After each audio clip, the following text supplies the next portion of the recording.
వయసుతో సంబంధం లేకుండా నోటికొచ్చినట్టు బూతులు మాట్లాడుతున్నటువంటి ఈ బూతు పురాణం నాయకులకు ఏం మాట్లాడాలి నేను?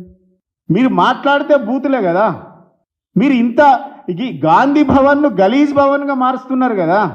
ఈ 65 సంవత్సరాలల్లో ఎంత నష్టపోయిందో, తెలంగాణకు ఎంత అన్యాయం జరిగిందో, ఈ 18 నెలల్లో తెలంగాణకు అంత అన్యాయం జరుగుతూ ఉంది మీ హయాంలో. అదొకసారి చూసుకోవాలి మీరు.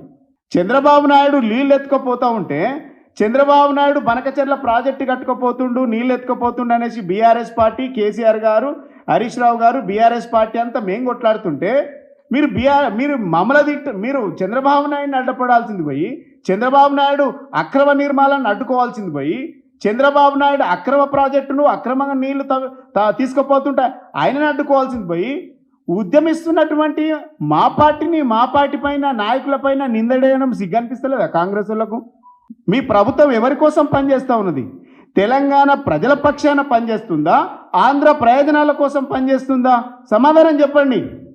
మీరు తెలంగాణ ప్రజల కోసం మాట్లాడుతున్నట్టు లేదు, తెలంగాణ ప్రజల ప్రయోజనాల కోసం మాట్లాడుతున్నట్టు లేదు, కేవలం చంద్రబాబు నాయుడు ప్రయోజనాల కోసం మాట్లాడుతున్నట్టుగానే ఉంది.